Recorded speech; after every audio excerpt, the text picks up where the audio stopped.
you all doing? It's good to have you here. Welcome to the gathering. First, I just want to say thank you so much for traveling here. I know we had anybody from the Northeast, they all got canceled. We're going to have some rearranged schedules today because two of our speakers uh, couldn't get out yet. We're hoping that one of them still gets in for tomorrow. But thank you to all of you that traveled to be here.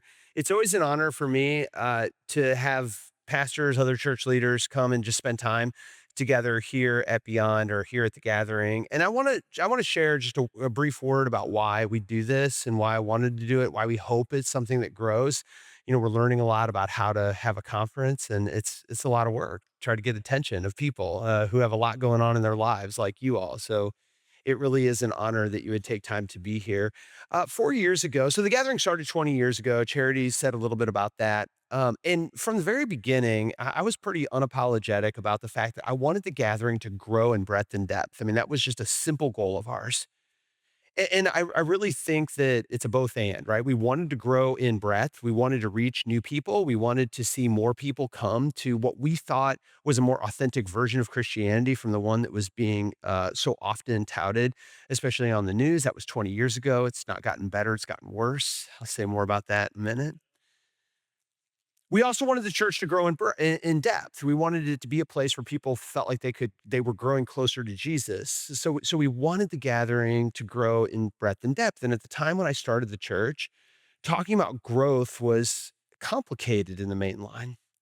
I think because so many of our churches and denominations were shrinking, were declining, we had to make sense of the decline. And oftentimes the way that we made sense of the decline was to say, well, we're not growing like the simple church down the street that's offering black and white answers, but at least we're speaking the truth. People just don't like the truth. So that's why they're not coming to our church. And I kind of looked at that and I thought, this can't be the way. I just deeply believe in a progressive form of Christianity, but I believe in a form of Christianity that grows, that reaches new people, where there is something at stake, where we recover the practice of evangelism, where we have a renewed passion for growth, where we stop believing that a progressive church, might speak the truth, but isn't going to reach new people. And I've written about that, I've spoken about that, I've stood up here at Beyond, and I've talked about that, and so the reason that I wanted to start the Beyond conference is I wanted there to be a space for, ch churches that saw themselves as progressive, and I can talk a little bit more about what that means, but, saw themselves as progressive, but just had a renewed passion for seeing the church grow again. Didn't wanna be part of a church that was in decline.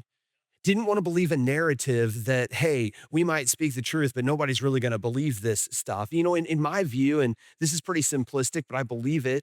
It's like if we're a church that welcomes more people, that invites more people into full participation, shouldn't we have more people in the church? I mean, that sounds simple to me, right? Like if we're a church that doesn't restrict who can come, who can be in leadership, who can lead a small group, who can do kids ministry, if we're a church that says, hey, whoever you are, wherever you are, you're welcome to come here. You're welcome as you are, and we're going to challenge you to grow in Christ. Shouldn't we have more people, not less? More people coming to church, more people participating in small groups, more people going into ministry, more people deciding to lead in some way. And so I just deeply believe that the progressive church needs to recover a sense of evangelism in the best sense of that word. And since I'm in a room full of pastors and church leaders, I'm not going to explain what the root of that word really is. It's not evangelical in the political sense of today, but evangelical in the sense that we have a deep passion for sharing a version of the gospel that I deeply believe in, that I think our world desperately needs right now, that I think is going to become even more relevant now than it was 10 years ago, 20 years ago, where this is contended all the time. What is the authentic meaning of Christianity? I just have a deep belief that a progressive version of the gospel is one that more people need to hear. And I would just like to share that's where I'm coming from. I want to see our churches grow again. And so the Beyond Conference was just a space for people who share that basic passion that this is a version of the gospel that we need to share with more people. A version of the gospel that says, we don't all have to think alike. We don't all have to vote alike. We don't all have to be alike. You can come whether you've grown up in the church or never been to church, know the gospel or the Bible inside and out, never read the Bible. You can come if your life is, really well put together, if your life feels like it's falling apart, if you're an overachiever or if you're really screwing up. This is a version of the gospel that creates the kind of community that more people can come to, not less. And so I want to see more people in our churches. And so that's just, I always like to share that's where I am. And today, what I want to talk about is just some practical stuff about what makes churches. What are the building blocks of churches that grow in breadth and depth? But before I do, let me share really quickly what I think's at stake. I'm going to tell two personal stories, one at the beginning, one at the end. And they're both about two of my sons. And the first story about why this matters so much to me is my oldest son is 24 years old. His name's Caleb. He lives in Manhattan. He is a performer, musical theater. And he just got his first big part. We're really grateful for that. He's been out of college 2 years. People always ask me, "Are you worried that he went into musical theater?" I said, "Well, it's been 2 years. He lives in New York, and he has not yet asked me for money. So I feel like I'm winning." You know? I don't care whatever else goes on, I feel like I'm winning. But no, we love Caleb. We're super proud of him. Um, Caleb's gay. He came out early in his life, 7th, I don't know, 6th, 7th grade. He grew up right here at the gathering. Fortunately, this was a church that, loved him the same. He had a great experience in high school. He went off to college. He, obviously he's in musical theater. So a lot of his friends are musical theater. A lot of those friends are not straight. They're gay, they're not, you know, they there's a whole diverse group of friends that he has, and he said, Dad,"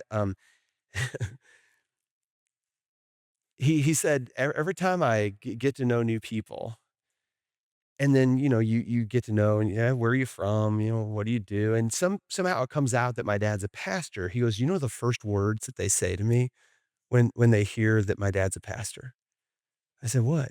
And he goes, "They say, 'I'm sorry.'" Those are the first words they say to me. And he goes, "But, I get to say, 'No, no, no, it's not like that.' And then I get to tell them about church." And he's not sure exactly what it is that he believes yet. Like a lot of 24-year-olds, he's trying to figure it out.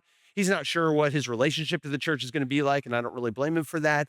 I know he has faith. He lives that faith out, but he has a complicated relationship with the church, as you might recognize. But he says, "Dad, I get to tell them about the church and about the role that it played in my life and about this church and how important it was." And they're always amazed that a church like this exists. They don't know that a church like this exists. See, I think some of us think it's obvious when we're inside this stuff. Y'all been doing this work for a while. You're pastors, you're leaders, you're in a denomination. You think it's obvious to people there's different versions of Christianity. But he said, "Dad, every time I tell them, they don't know churches like this exist." And he said, "I just wanted to say thanks. I'm really glad that I got to be raised in a church that I can speak that way about." And so I hear that story and I think I want that for more people. I want that for more young people. I want that for more of our kids. I want that for kids growing up in areas like where I grew up, where there was very few spaces where you could be different at all and still be welcomed into the community. So I think there's a lot at stake. I wanna see your church, our churches grow in breadth and depth. And so I wanna talk a little bit today as we kinda set the tone for the whole conference about what makes churches grow. Now, I know the Holy Spirit. I'm gonna say the Holy Spirit makes churches grow. But what are the building blocks of churches that grow? Let me tell you about the genesis of this. 10 years ago, I was speaking at a preacher's festival in North Carolina. When I got done, speaking, there was a guy there named Jason Biassy. Some of you might know Jason. He wrote for a long time for the Christian Century. He said, "Matt, I wanna interview you. I'm writing a book." And I said, "Okay, what's the book?" He said, "I'm writing a book about the 5 United Methodist churches that started and then grew to 1,000 in under, 10 years." I said, "Okay." And he goes, "And I wanna interview you. You're one of the 5." And, he named the other ones, and he said, "I wanna talk about, like, your story." And I said, "Well, I think that's a bad idea for a book." He was slightly offended, but I said, "I think it's just a bad idea." He said, "Why?" I said, "'Cause no one wants to read about the 5 unicorn churches. They just happen to be at the right place, right time, right mix of leadership, whatever the things are, and then it just grew. No one wants to read. There's nothing more disheartening to me, at least, when I show up at a conference and I hear about like the one church that is doing something that I'm trying my hardest to do, but I can't seem to figure it out." I said, "Nobody wants to read that book." In fact, I think everyone will hate that book. And they said, "Well, what book would you write?" I said, "Well, I would say instead of the five growing churches, let just look at churches that grow. Any kind of churches in any kind of context. We did this in United Methodism, but like look at areas where most of the churches are in decline, but there's this one church that's growing. It could be a small church, it could be a large church. That growth can be sort of really surprising or can just be steady, slow growth over time. But look at churches that grow and then see what do they have in common?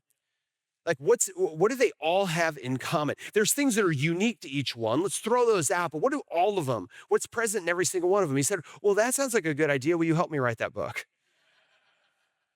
And so that's how I got roped into writing this book called The Virtues of Rapidly Growing Churches. But what I loved about this is what we did is we talked to all sorts of pastors all over the country, some rural, some urban, black, white pastors, women, men, but all of them had one thing in common. They led churches that were in areas where most of the churches were in decline, and yet they led churches that were growing over time.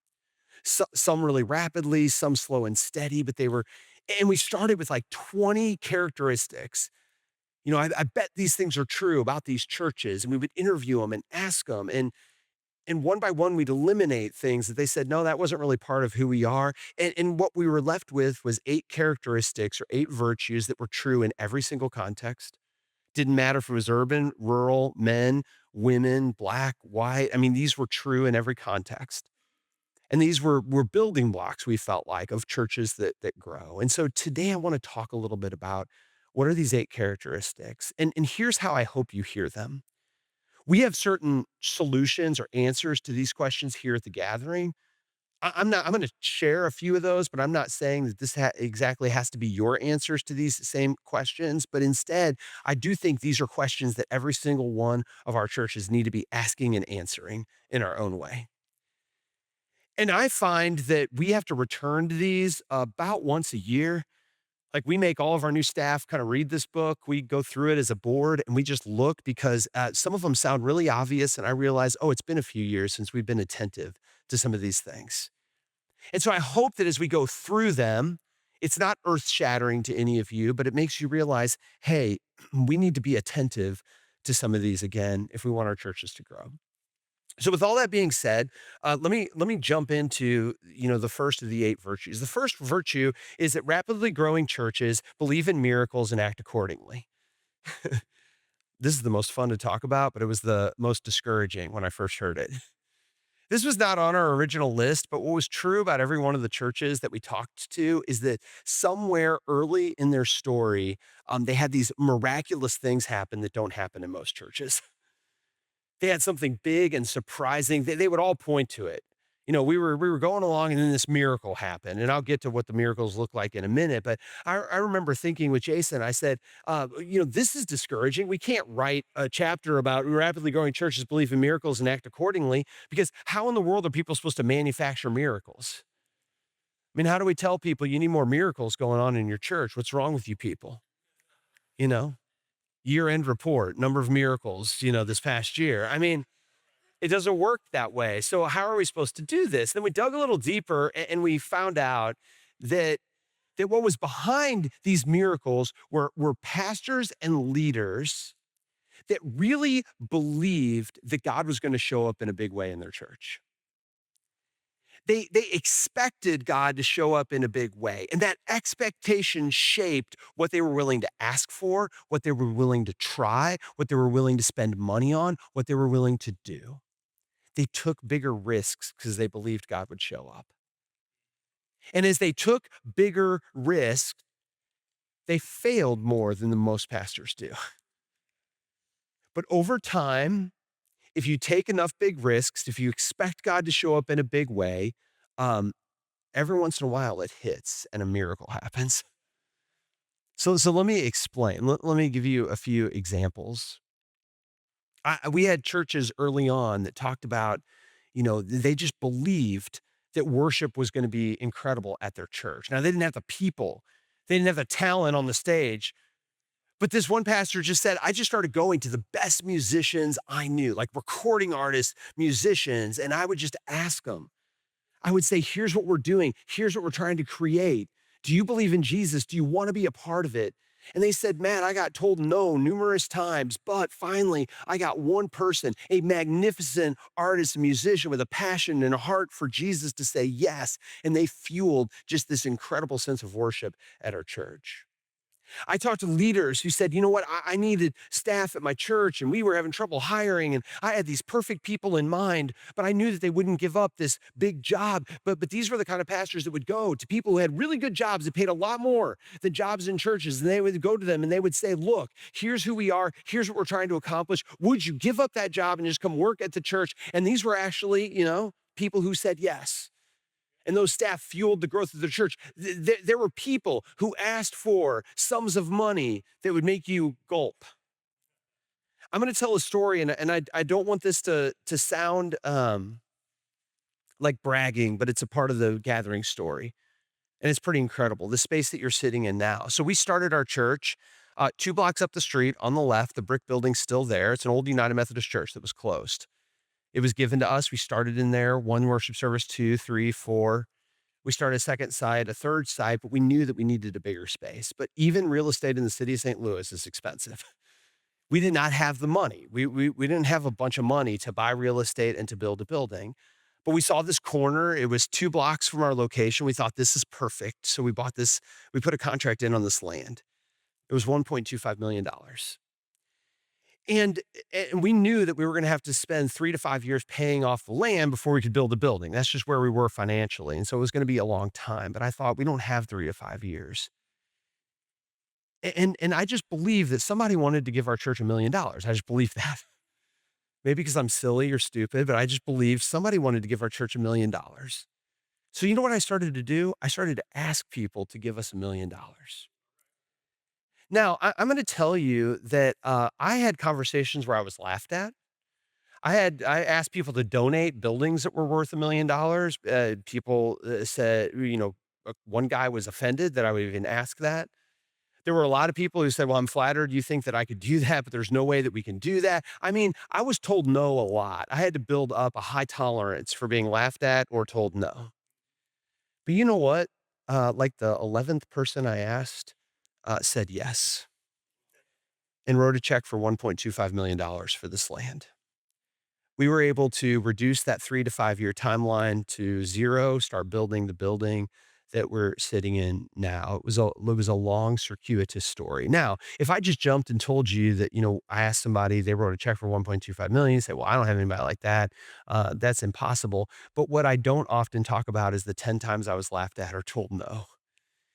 And what we discovered is this instinct was true about a lot of leaders, whether it was about money or about volunteers or about opportunities, about who would work at the church, about where the church would meet. These were the kind of pastors that believed God was up to something big, believed that God was moving in the hearts of people in the community. And they saw their job is to uncover wherever it was that God was at work. I say, if you want to see more miracles in your church, you just have to grow your capacity to be told no.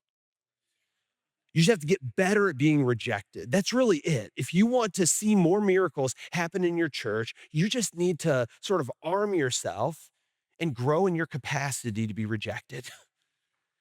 Because what it means, the more you ask, the more bold you are in seeking out, the bigger the expectations you have for people, the more likely it is that every once in a while, the Holy Spirit is going to move in the heart of a person at the exact same time that you talk to them, and something powerful is going to happen. Every single one of these growing churches had pastors that did things that would have been crazy if it weren't for God. And so the question that I kind of want to ask you that I think is worth reflecting on today is, are you trying anything right now big enough that it would fail if God didn't show up? How often are you asking for things that would be impossible? Normal people are not going to do this unless the Holy Spirit is moving in a very particular way. How bold are you being? That's really what this one is about.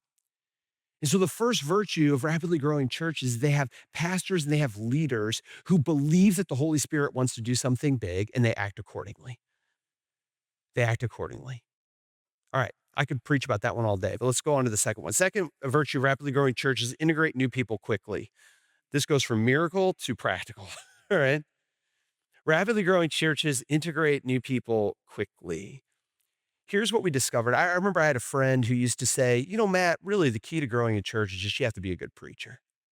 You have to be a really good preacher. And if you're a really good preacher, people are going to come back and they're going to want to invite their friends. And that's how churches grow. Now, we get kind of laugh at that, but I sort of believed that early on in my career. I don't know how many of you are like, if I'm just a good enough preacher, my church will grow. And it's tempting to want to believe that. That if I'm just a good enough preacher, if I can just get this right, that I think the church can grow. And what we discovered is this is absolutely not the case with churches that grow. In other words, there are a lot of good preachers hitting home runs in an empty stadium. Right? There are a lot of good preachers that are preaching, but their churches aren't growing. So what is it that differentiates churches that grow? Now, you have to be a solid preacher. You can't be a bad preacher and have a church that grows. I'm going to talk about preaching a little bit later. But what distinguishes churches that grow from churches that didn't is churches that grow were obsessed with how to connect people once they came to the church. They were obsessed with a process for connecting them to the life of the church. This was a question that churches would come back to over and over and over again. It was a question they were constantly asking and never quite answering. Churches that grow don't just have good preachers, good ministry. They're obsessed with how to connect to new people, and they have a process for doing it. By the way, I know we have people from different denominations here, but a lot of us are Methodist. This was Wesley's genius, by the way, right? Like he was a good preacher. He wasn't great. You ever go back and read Wesley's sermons? You know, I mean, they're not even by 18th century standards. I mean, these aren't like the most fascinating thing you've ever read. No, his genius, though, was how to integrate new people. That was his genius. That's why the movement grew. That's why George Whitefield was a much better preacher, but John Wesley started a movement, right? So rapidly growing churches are obsessed about connecting new people. So the question that churches need to be asking themselves is first, what is it that we think a disciple is? I'm not going to give you the answer to that, but I'm just going to say, what is it that you think a disciple is? Now, we have an answer here at the gathering. We think a disciple is one that follows Jesus. We have 6 markers of what it means to follow Jesus. We call them 6 practices. We want people to attend worship, to learn in a core group, to pray, to serve, to give, to invite.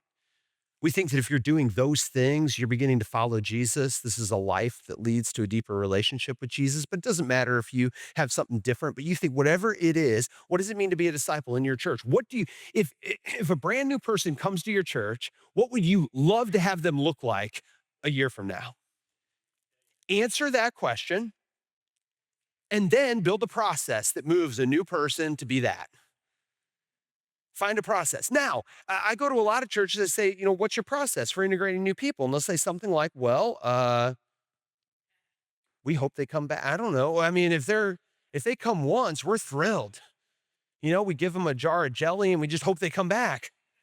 We pray that they'll come back. Some churches say, well, we invite them to a Sunday school class. That's good. I mean, this does not have to be a complicated process. If you're a church of a certain size, as you grow, it usually needs to be rethought. But rapidly growing churches have a process for how to move a brand new person to become whatever it is that they think a disciple looks like. Here at the gathering, we have a very simple process because we found that complicated processes, the bigger we get, don't work. And so when somebody new comes into our church on Sunday morning, it starts right here on the stage. Welcome everyone to the gathering. If you are new today, if you just recently started coming, thank you so much for being here. I know that it's a risk sometimes walking into a place that you don't know. Here's what I would love. We would just love to know you're here. On your way out, we want to give you a gathering coffee mug just to say thank you for being here. So just stop by our Connect booth and grab one of those mugs. And this is just a gift from us. So we just call that Connect. We do that every single Sunday, every single worship service. And every week we have people go out there, they want a mug, they give us their name and their email address. From Connect, once a month, we have something called Next. Next is one night where I share the story of the church, who we are. I try to give people a sense of whether or not this is the right church for them. I let them ask questions. We answer those questions. They get to know some other staff and some people around their table. We call this Next. It happens once a month. We want new people to come to Next. Out of Next, we have a 4-week class called Explore. Explore is a version of what I know a lot of you do. We talk about what we believe about the Bible and Jesus and what it means to be United Methodist. it's not only learning, but they're in what looks like a small group for 4 weeks, and it gives them a sense of what small group life is like. At the end of that, we invite them to be in a small group. We talk about our practices of giving and of serving. So after Explore, many people will join the church, they'll be baptized, they'll decide to get into an ongoing core group. And that's our process. I mean, it's not complicated, it's simple, but that's ours. That doesn't have to be yours. But the question that I want each of you asking is, what is it that we think a disciple looks like? What do we want a brand new person to look like a year from now or 2 years from now? And then do you have a process that moves that new person to become whatever it is that you think a disciple looks like? Rapidly growing churches integrate new people quickly. They're obsessed with this question of how are we connecting people? Third virtue of rapidly growing churches, they love the local. It's about context. Rapidly growing churches are deeply invested in the place that they're in. This one kind of surprised me. When we talk to churches that grow, a disproportionate amount of those churches were led by people who grew up or who had lived a long time in the community that they were serving. Now, I know United Methodist, you're immediately saying, hey, we're United Methodist. Those of you in the crowd, we don't have that option. I get that. I know that. But all of us know two kinds of pastors, the kind of pastors who save their boxes and the kind of pastors who throw them away. You know what I mean? Right? I'm going to challenge every United Methodist. You should throw away your boxes just for a spiritual exercise. I know it's a pain when you got to go get new ones, but you should throw away your boxes. You all know what I mean, right? There are people I talk to all the time, you know, Matt, I'm stuck in this place. It's not growing. It doesn't have any promise. These people, terrible. They don't give. The community's shrinking. They tell me all the problems. And I guarantee you down in their basement, they've got a bunch of boxes just ready to pack. They're just buying their time. I want to be here 1, 2, 3 years and I hope to be somewhere else. I know other pastors who get appointed to some of those same places. And you know what they do? They throw their boxes away. It doesn't mean that they see themselves as there for 10 years, but they say, hey, if God put me here, I'm going to love and deeply invest myself in this place. I'm going to try to figure out this place. And if I'm here a year, 5 years, or 10 years, I'm going to pour myself into this place until God calls me to some other place. And what we found, and I thought it was kind of surprising, is every single church that grows had pastors and leaders who were just deeply invested in the place. And what that meant is all the kind of extra things that happen when you love a place got accrued to that church. What do I mean by that? I mean, when a pastor really moves in and invests in the community, you all know how much ministry happens like at the school meetings, at the sports, stuff that happens on a Friday night, at a chamber of commerce meeting, in the grocery store when you start to run into people. If you make it a habit to stop at the same coffee shop or the same restaurant, even if it's mediocre food, it doesn't matter because it's the restaurant in the town and you invest in the relationships of those people. People ask me, "When did you start the gathering?" I say 2006. I was 28 years old, but really I could trace the gathering back further than that. It's a complicated question. When did you start the gathering? Because I was born 2 miles away. You can see the hospital from the window outside there in the lobby. So maybe it started then. Yeah, I was born here. I went when I was 17 years old to Washington University. It's 3 miles up the street that we're on right here. And I started dreaming about like, hey, how could something look different in the city? So in some ways it started when I was 17 years old. I was appointed back here out of seminary when I was 24 years old in a little suburb of St. Louis called Webster Groves. And I served in ministry for 4 years there, building relationships with people. And so in some ways the gathering started then. I mean, my point being is do not underestimate not the work you do inside the church, but the work you do in investing in the place that you're in. So rapidly growing churches figure out a way to fall in love, to deeply love the place that they're in. Friends, people will ask me all the time, hey, do you think it's okay if we start a site? Our pastor's not going to live there. It's like 30 minutes away, but will that work? And I always say the same thing. I don't know if that'll work. Maybe, but I know this, that churches that work, congregations that grow, sites that really take off have pastors who are invested, leaders who are invested in the place that it's in. So rapidly growing churches love the local. It's about context. And so I think the kind of questions that you guys can be asking, that your church could be asking is, what are we really doing to invest in the immediate neighborhood, the community, the city that's right around us? Do we get so consumed with what's happening on the inside that we really fail to invest in what's happening on the outside? We're going to have some speakers who talk more about that. The fourth virtue, rapidly growing churches exist to reach the next person. This one's always kind of controversial. I don't know why, but it is. When I say they exist to reach the next person, that means they are unapologetically focused on invitation. They are unapologetically focused on invitation. They are evangelical, to put it a little bit differently.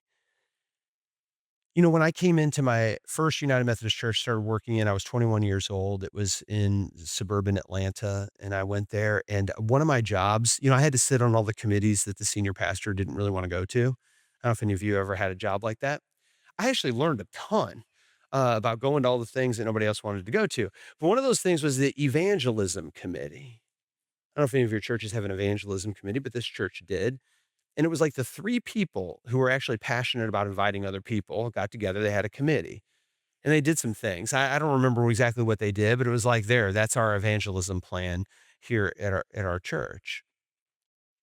It didn't work, and the reason it didn't work is because, when you partition off, like, evangelism as, like, one of many things that you do, and, like, we have to find some people that are just passionate about that and put them over here, and we hope you guys, go out and invite it doesn't work because invitation should be infused into every single thing that we do.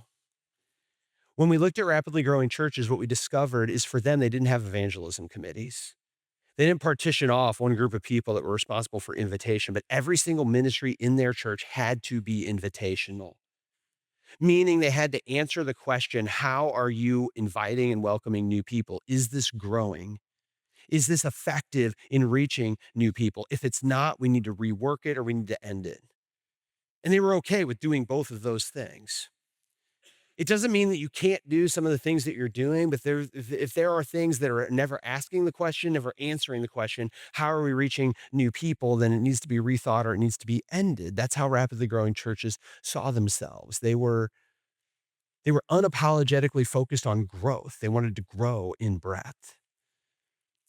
And friends, I really think this is important for us to hear because I do think evangelism has sort of gone out of style, especially in mainline churches. I go around, I have a whole talk just based on evangelism, and I describe it as like, if you've ever broken a bone and you have a cast on your arm for like 6 weeks or 2 months, and then you cut the cast off, like what happens? Like the muscle underneath is pretty atrophied. And that's evangelism in most of our churches. It's a muscle that's been atrophying for about 100 years. It's been about 100 years since we really said, hey, one of our main goals is to invite new people and to grow. And so we have to rebuild the muscle of what it looks like to be invitational. And so one easy place to start is just asking your ministries to start thinking about this. If you have vacation Bible school every summer, don't end vacation Bible school, but ask the question, how are you focusing on reaching new people through vacation Bible school? How effective are we? Let's start measuring it year to year and seeing how we are.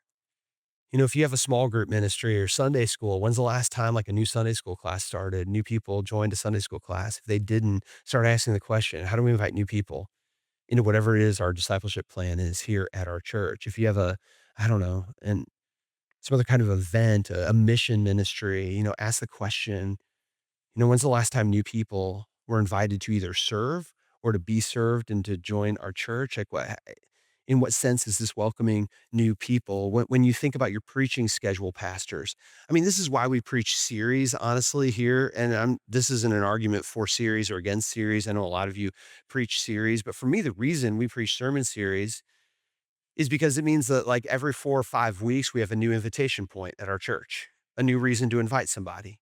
It's really hard to get excited about inviting somebody to week 17 of ordinary time. I mean, it's just difficult, you know?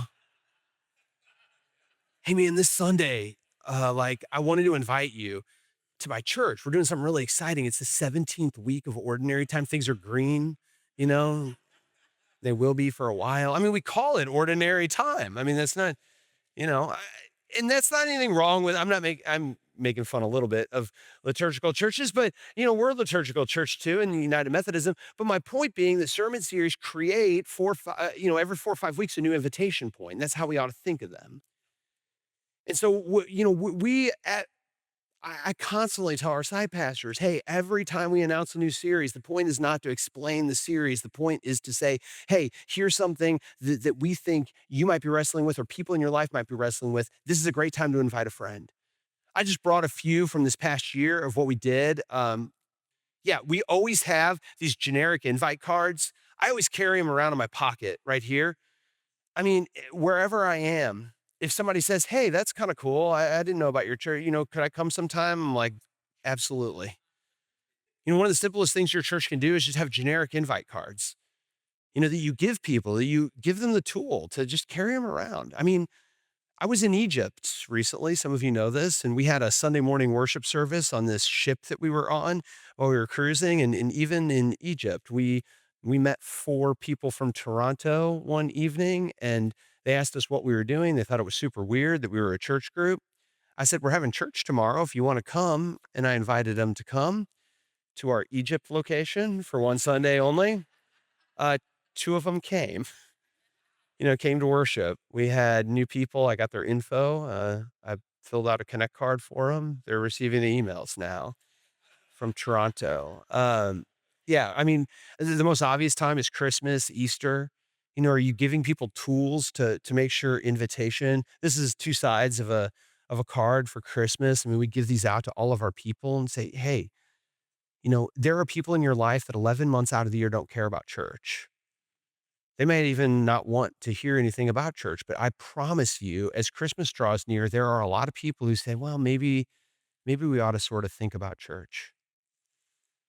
Maybe we need something this time of year. I said, offer the invitation in December and see if it's not met with something different. I mean, we talk about this to our people nonstop. Invitation is part of every single thing that we do. And so, friends, the question I hope your churches are asking, are there more in there, Garrett? I'll talk about it when I talk about the sermons, a little bit more about how we try to create those to be invitational. But the question that I would have you ask your church is, how much is invitation infused in what we do? When's the last time we've taken some of our ministries and just said, how is this ministry inviting new people? How effective is it in welcoming new people into our church? Pastors, thinking about your preaching calendar. And how effective are you in not only creating a preaching calendar that offers a lot of invitation points, but actually teaching your people and asking them to invite? What tools do you have for invitation in your church? Virtue 5, rapidly growing churches work in, elevate the practice of giving. All right, I could speak forever about this. I'm not going to because I don't have forever. But rapidly, here is one question I asked every church that we talked to, especially new churches that started. When I started the gathering before 2006, I went and interviewed people who had started new churches. And as you might imagine, I asked some predictable questions. How did you start? What was your thing? How did you reach new people? How did you invite? I heard all sorts of different things. But one of the questions I asked is, if you go back and do one thing differently, what would you do? Like, what was a regret that you had? Do you know the top answer? I think every single person told me, if I could, I would go back and I would talk about giving earlier. I would just talk about giving earlier. Back when I started the gathering, some of the wisdom, and some of you who are old in the room will remember this. I mean, the wisdom was new people don't want to hear about giving, it turns new people off. Therefore, don't talk about giving. So we would actually say, there were churches that would say, if you say this, by the way, in worship, I'm gonna ask you to please stop saying it this next Sunday. So what I'm about to say. But we had a lot of pastors who would stand up and say, "Hey, welcome to, so and such community church. We're so glad to have you here. If you're new with us, thank you so much for being here. We're gonna take an offering today, but we don't expect if you're new, we don't expect you to give. You don't have to give. Don't ever do that, please. First of all, it's just dumb thing to do. Can we agree on that? We don't do this with anything else that we believe in worship, right? I mean, we don't say, "Hey, welcome. It's so good to have you here. I'm gonna ask you to bow your heads and pray with me." If you're new, I wouldn't bother with this. Just stare at the wall for a few seconds. We're going to pray. I don't know any church that does that. I don't know any pastor who says, "Hey, welcome. We're going to get into the sermon today. I'm excited about preaching." Hey, if you're new, I doubt you want to hear this crap. There's donuts out in the lobby. I'd go grab a donut, come back in like 20, 25 minutes. You'll be good. We don't say that, do we? We don't get to communion and say, "Hey, um, if you're new with us, I don't come up here. It's weird and I doubt it'll make a lot of sense to you. So just stay in your seat, play on your phone. We're going to do this thing." We don't do it with anything else that we do. Somehow when it gets to giving, it's like we betray what we say. And that is that giving is a pathway to greater joy and purpose in life, right? That Jesus encourages a life of generosity, and generosity leads to more, not less. That part of our church's goal is to help you to live a generous life, which is a better life. That we're passionate about what God's doing in this place. And so if you want to be generous here, we would love for you to consider giving in this church. Friends, at some point, I promise you, if you start to grow, and it is fun when you start to grow, if you start to grow, your growth will run smack dab into the wall of like financial realities in your church. Some of you are experiencing that right now. You want to do things. You see a pathway to do meaningful things, and the hurdle standing in your way is finances. Start now elevating the practice of giving. Teach it, encourage it, cultivate generosity within your congregation. Do not be embarrassed about it. Work on it in your own life. Generosity will fuel everything else that God wants to do in your church. And if you ignore generosity, if you don't pay attention to it, if you stay nervous talking about money, that's an okay place to start, but don't stay there. If you don't know how to talk about it, if you think it's weird, if you feel bad talking about money, if you don't ever figure any of that stuff out, I promise you, your church will hit its ceiling really quickly, and it will never be able to move beyond that. Rapidly growing churches, though, elevate the practice of giving. They teach generosity. They talk about tithing. They ask their people to commit in this way regularly. And as a result, they have resources for everything that God dreams that that church can do. If I could encourage maybe one of these, this is the one that I'm most passionate about right now, because I have consistently seen the way it works here at the gathering. The gathering started in my living room. It started with just a few people. When we started weekly worship, we were mostly young people without a ton of resources or money. That's not how we started. As we grew in the city of St. Louis, and we really quickly ran up against this, and to date, like, we have tried to make generosity one of our foundational practices from the very beginning, and I would venture to say that every bit of our growth and everything that we've been able to do, rests on our commitment to trying to get this right within our church. Try to teach, that a life of generosity is better than a life of living for self, to ask people to be generous. Our most transformative seasons and series here at the gathering have been the series where we talk about generosity and giving. And so if I could beg you, I would say take this really seriously. Go back to your church. What is your plan for crafting and cultivating a generous congregation? When's the last time you've preached on giving? When's the last time you've asked people to make a commitment to giving in your church? How do you talk about it week in and week out? Because we have an opportunity every week to talk about giving, right? I mean, we do that during communion.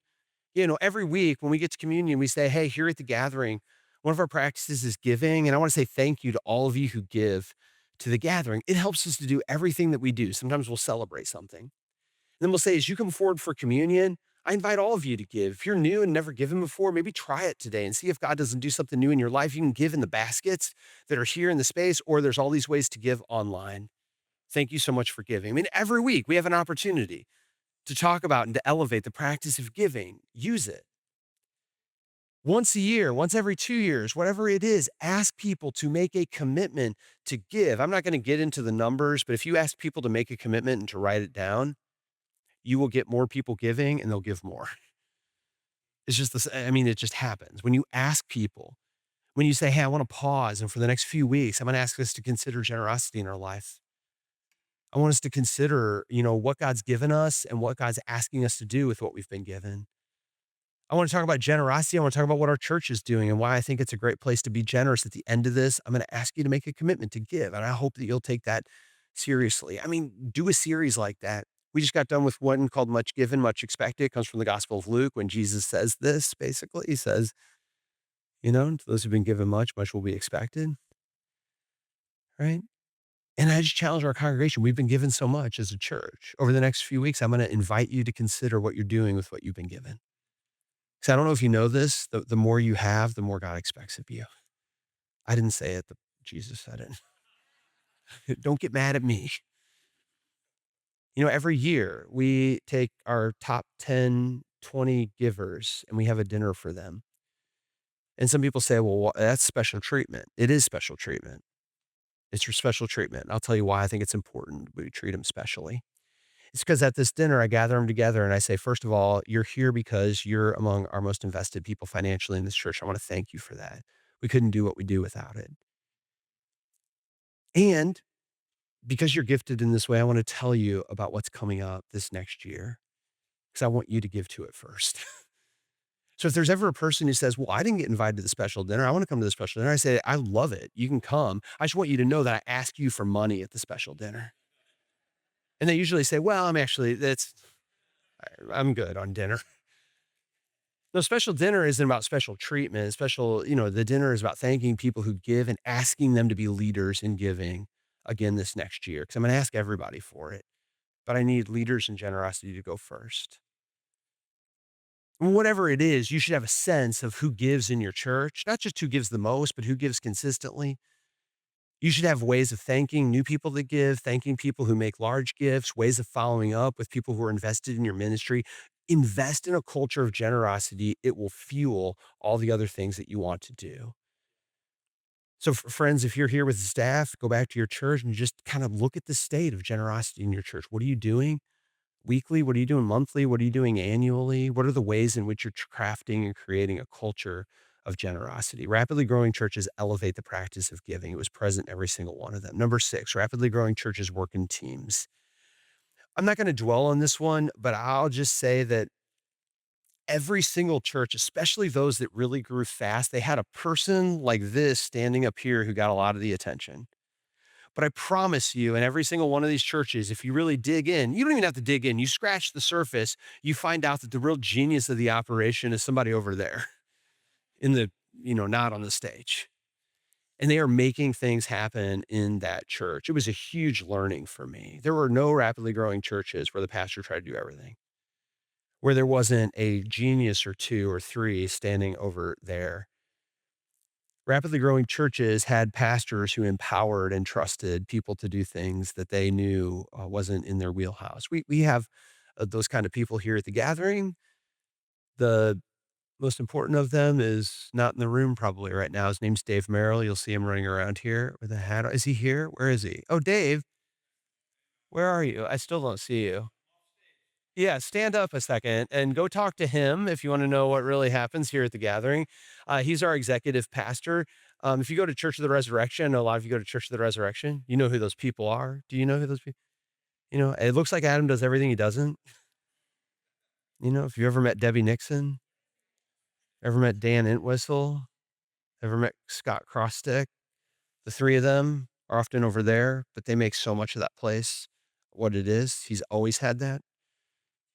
You go to rapidly growing churches and you will see that they have shared leadership. And so pastors, you don't have to be big to do this either. This starts actually when you're small.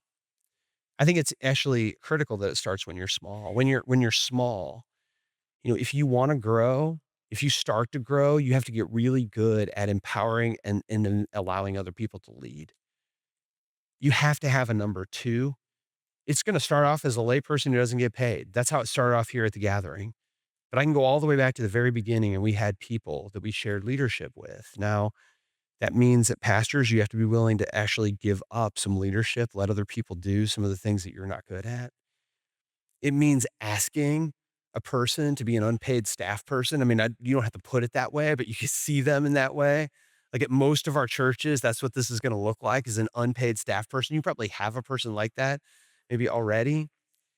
As you grow, it's going to mean reducing the scope of what you do as pastor and sharing not just tasks, but responsibility and empowering the people that are around you. But rapidly growing churches always were a collaborative effort. It was about teams.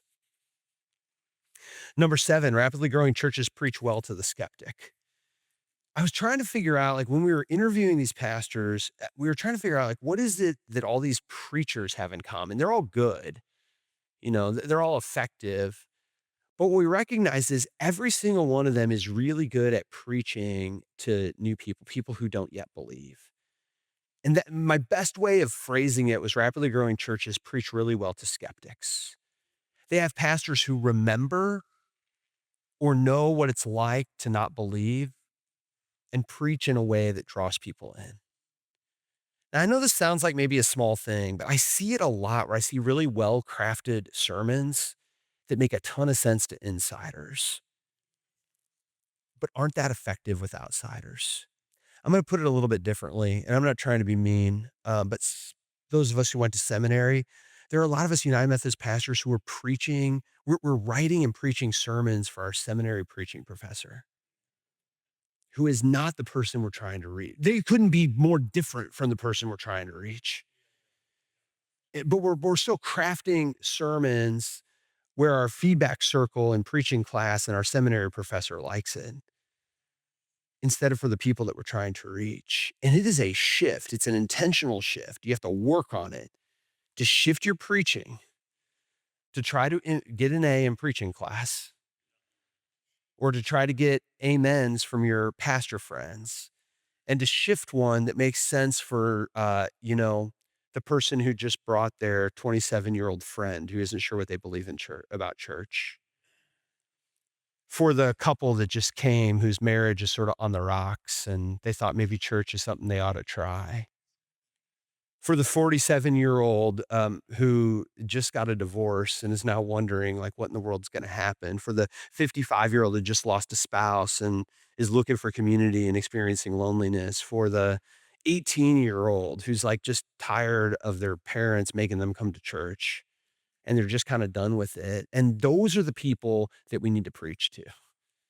I just believe this really passionately, that we have to let go, and to preach to them, you do have to preach differently. You have to let go of some of the things that we often carry over from seminary.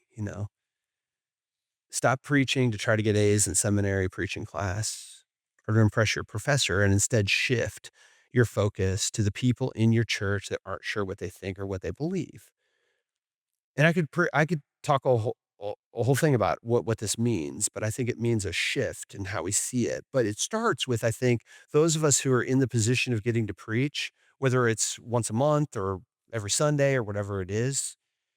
It means really sitting down with a message, doing your exegetical work like you do, but then figuring out, how's this gonna sound to that 18-year-old, to that 27-year-old, to that 45-year-old, to that 53-year-old? How is this gonna sound to people who don't believe this stuff? How's it gonna sound to people who've been burned by church or told that they're not welcome? How's this gonna sound to people who've been bored by church their entire life and yet are still coming? How's this gonna sound to a brand new person that doesn't know what in the world this is? Rapidly growing churches had pastors and preachers that were really effective at speaking to that person. And even if you grew up in the church like I did, United Methodist from the time I was born, even if you grew up in the church, you remember, you know what it's like to not believe. You know what it's like to be told something that you're not sure what exactly it means. You show and demonstrate that you understand where people are coming from. Let me just give you a quick example because I just got done talking about giving. By the way, I have this talk called Preaching Hard Topics, which I almost did today, but I didn't because it's hard to preach hard topics right now. Too complicated for me. No, I had this thing on preaching hard topics, and one of the things you have to do is you have to build credibility with people, especially people who aren't gonna initially out of the gate believe what it is that you wanna say. And to date, the hardest topic that I ever preach on is money.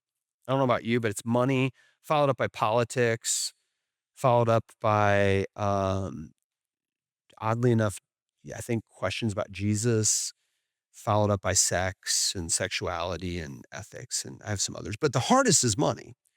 And so it's really important at the beginning when I talk about money, "Hey, welcome everyone today. I want to talk about generosity." Now, I know already there are some of you that are getting ready to stand up and walk out. Don't do that. Give me a chance.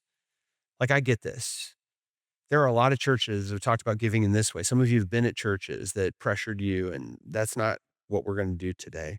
I mean, whatever it is, but demonstrate on the front end that you understand. If it's Easter, if it's Christmas, like, how are you speaking, especially on those days, to people who don't yet believe?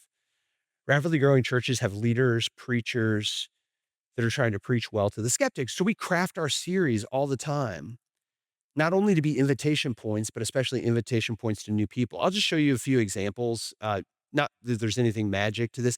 This was last year, our post Christmas series. We'll call it Cancel the Noise. Take control of the voices that you listen to. If you remember what was going on a year ago, Trump was about ready to be inaugurated as president. There was in our church just a lot of strong feels about all this. There was a lot of stuff on the news, a lot of voices that people were listening to, and I just said, our life in large part is shaped by the voices that we listen to. Right now, we have so many voices wanting our attention. Join us in the new year. We're gonna talk about, taking control of the voices that you let in and maybe making a little bit more room for the voice of God, and people were just like, of all political stripes, were like, "I need more of that." And so we did this series. It was highly effective. Said, "Hey, if you know somebody who right now is just really frustrated with everything that's going on and feels a little overwhelmed, maybe they need this as well." So just give them a card, invite them. The next series we did, the beloved community pursuing racial justice. It's always a big deal in St. Louis. I know it's a big deal in the communities that you're in. For a lot of people here in St. Louis, they were, wanted a church that would actually talk about real things and didn't ignore difficult. This was a really tough series. I mean, really tough series for us to do, but it was important to be the kind of church that didn't shy away from really hard conversations, even when we don't always get it right, and be willing to open up conversations about it. We did this. I thought it was a huge gift. It appealed to a certain kind of person who wanted a church that wasn't ignoring real things going on in the world. Our next series after that, I think was a Lenten, emotional roller coaster, the ups and downs of Jesus' last days. We just looked at Jesus's, final week, but I looked at it through an emotional lens, like all the emotions that Jesus shows. And we talked about emotions. Charity is like an expert in emotional health. So she kind of helped us through this series on kind of what it means to be, high EQ, emotional intelligence. We had a certain group of people that this really appealed to. What was the next series, Gary? Just keep going. Yeah, you keep going. That's Easter and Good Friday. After Easter, we did a series called We Just Click. We gave out Legos. It was about relationships, God's design for meaningful relationships. So many relationships in our life are strained, or we're looking for some, we're lonely, and we're going to talk about what makes for meaningful relationships in our life. Really effective, and it hit where a lot of people are. Next series, just keep going. Multiply. I talked about growth because, hey, I talk about invitation. I try to talk about it at least once a year in our church. This last year, that was called Multiply. I keep going. Hot ones, spicy takes on faith. I call these user generated series. Some of you do these. These are like questions that people are asking, things they wish the church would talk about, the church never talks about, stuff that their friends are asking, reasons their friends don't go to church. So we did a series where each week we just tackled one of those difficult topics. Next series, keep going. Boomers to Zoomers, bridging the generation gap. Like, we're so good at criticizing people of other generations. What if we stopped and we actually embrace the wisdom that God gives each generation in our church and listen and learn from one another? So we started with like kids and Gen Alpha, and I did interviews every week. By the way, it was so funny. I got to millennials and I preached generously about millennials because I love millennials. I think they're a gift. And man, boomers were like mad at me. No, they were. They were mad. Why weren't you harder on them? They need to work. And I would say, "Do you happen to have a millennial kid?" "Yes, and I'm tired of." Okay. And then Man, y'all are sensitive. It's a gift to be a Gen Xer because we don't have any dog in this fight. Like we just get to be in between. And then I got to boomers and I preached generously about boomers. And my God, the millennials were on my case. I mean, this generated a lot of conversation in our church, sort of inadvertently, but it was a real gift. I mean, people really wanted to hear it. Is that the last one, Garrett? The Lord's Prayer, ancient words, modern meaning. So anyway, you see, I mean, in every single one of these series, though, we're trying to speak to maybe a group of people that don't feel like church has traditionally been for them. Rapidly growing churches keep at front and center when it comes to preaching, especially. But I think this is true of any ministry they do. Like, how are we speaking to? How are we welcoming of? How do we recognize people who don't believe, people who've been burned, people who aren't interested, people who've turned off, people who are brand new. And then the last one, and then I'm going to wrap it up and leave a couple minutes for questions. Rapidly growing churches make friends with the denomination. I wrote this before the United Methodist Church splintered apart and all that. But I still actually, I still really believe in this one. There's a myth out there that rapidly growing churches that grow are led by pastors that sort of do their own thing and ignore the denomination. You know, a lot of us are United Methodists, not all of you are. This is true of any denomination or movement that you're in. They're kind of mavericks. And this was not true, actually. You know, most of the rapidly growing churches did not have pastors who saw themselves as mavericks, who weren't paying any attention to the denomination. Denominations can be a real pain. I get that. But the reason that I still lift this one up is this is my little theorem. All right. You guys ready for it? Do we have any DSs here, real quickly? Where's the DS? Over there? All right. Are you the only one? All right. We can take her if she's the only one. No. No, Bishop will be here tomorrow. He's not here today. Um, no, the more desperate denominations get, the more open they are to creativity. Okay? That's my theorem. When I came into ministry, in 2000 or whatever, denominations were quite confident in themselves. And therefore they said no a lot to young people who had ideas. Now denominations aren't so confident about themselves for good reason. I mean, we're all kind of trying to figure this out together, right? I believe in the United Methodist Church actually now more than I did 20 years ago. I deeply believe in it, but we're trying to figure it out. And what that means is we have environments where they're more leadership is more apt to hear you out, say yes to a creative idea, to figure out a way to make it happen. There's actually funding, at least in our tribe right now. There's still funding in some places for new things. There's buildings kind of all over the place that, every once in a while there's a good creative use of one of these buildings. There's people in denominational jobs, jurisdictional jobs. I'm looking at a few of you who want actually to hear creative ideas from young people. And what all that means is don't immediately and only see the denomination as something that you have to battle. But if you make friends with the denomination, if you try to share your idea in a way that can be heard by them, if you ferret out resources that are offered, what you'll find, I think, right now, probably more than any other time in my ministry, is people who actually want creative things to happen. There's a little bit of money that they can find to fund creative things. There's permission and resources they can assemble around you if you ask for it. And instead of making enemies, make friends with those who can support you. Somebody asked me, Dwayne, my friend over here asked me, like, how do we fund new sites? The gathering just started a fourth site. We're in the process of starting a fifth site. We could not do those sites if it weren't for cooperation still with conferences. One is the Illinois Great Rivers Conference across the river, where we just recently started our Metro East site. We're grateful for them. We're partnering with them. They give resources, support in so many ways. We add our own resources to support. It's allowed us to start a site just 2 months ago in the Metro East. We're getting ready to start one in West County here in St. Louis. And again, the Missouri Annual Conference still has money for new sites, new church plants. There's real estate out there. There are ways that people want to come and support the creative ideas you have. So do not automatically think that you're going to be met with just resistance for your creative idea. And when you are met with resistance, go to the next person. Just be persistent. Just be persistent. Friends, I want to close because I'm up on time with the second story. First of all, I don't imagine that any of this was earth-shattering new to you, but what I wanted it to be is just a reminder of the building blocks of what helps our churches grow. And my hope is that you can use them in a really practical way. Up on our resource page, there's going to be these questions that I have that you can just ask your leadership team. If you grab a copy of the book and you read it with the leadership team, it's a great way to just say, how are we doing in this area? How attentive are we being to this particular virtue or characteristic?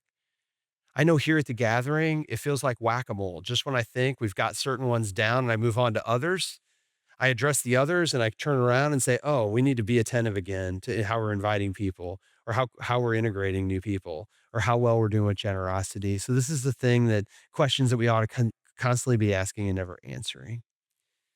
But I share them with you not as solutions, but as questions that I hope you take seriously and I hope you answer. And the reason why is I want to see your churches not just faithfully following Jesus, but reaching new people in effective ways because I think we need you. The world needs progressive Christians sharing a different version of the gospel.